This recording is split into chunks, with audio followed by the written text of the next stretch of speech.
What's going on, guys? Brian D for 3 back with another video. This time we're doing Peja Stojakovic, the 01-02 version on the Kings.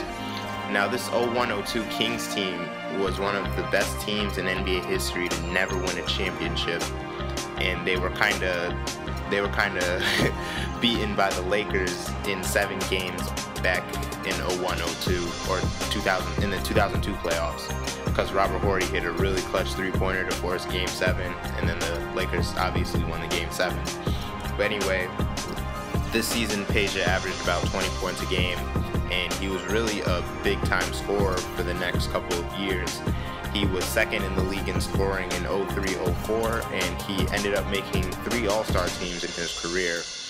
Now, he did deal with a lot of injuries in his career, which kind of set him back.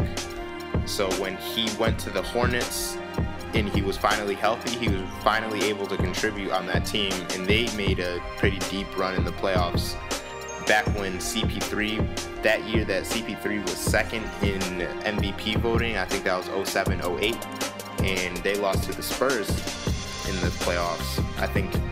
I don't know if it was it might have been the conference semifinals or something.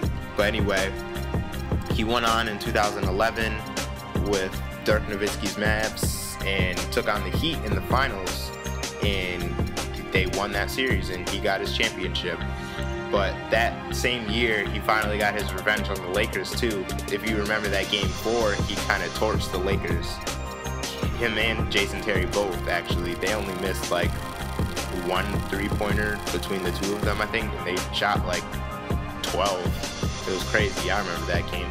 But anyway, here's his signature. That's his shot release from 2K13. But his free throw here, I didn't have anything set for his free throw, so I kind of just scrolled through and ended up just giving him free throw 11, which is just John Wall's free throw.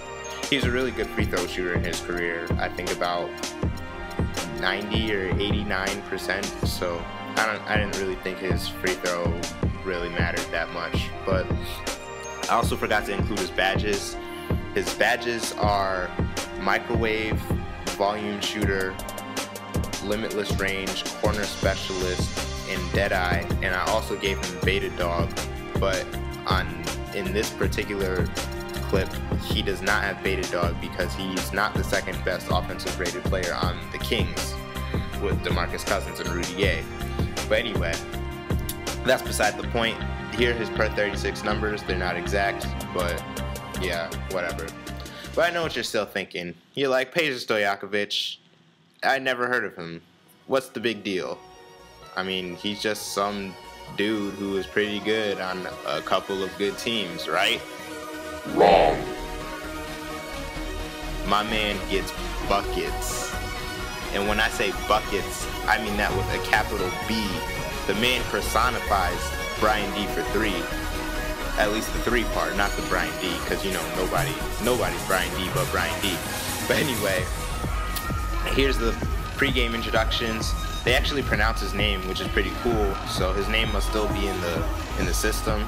So I think they were actually a late scratch from the game.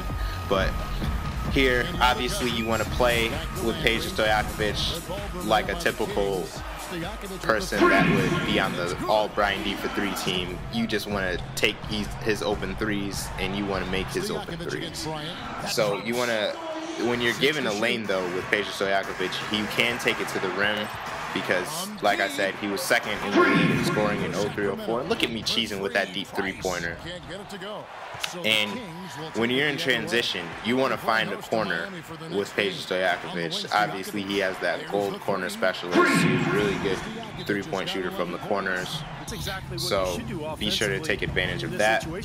And obviously, with Peja Stojakovic, when you're cooking them, they're going to double team you, and they're going to be afraid of that three-pointer.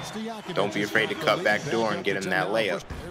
So now in this possession, the defense is going to adjust for me cutting the last time. So I cut last time and got a layup. Wesley Johnson doesn't step up, I get another three-pointer. So it's just all about reading the defense with Peja Stojakovic, and it's not really that hard. Anytime you get space, just shoot, pull up on your face. It's not really hard. that's really how Peja used to play. When people, even when people were in his face, he'd still shoot the three and he'd make them because he's one of the best three-point shooters of all time. And you know I couldn't let them escape with just a single-digit victory. These are guys that they prevented him from getting 2 championships. So you know I had to make it double digits, make it hurt a little bit. But that about wraps it up.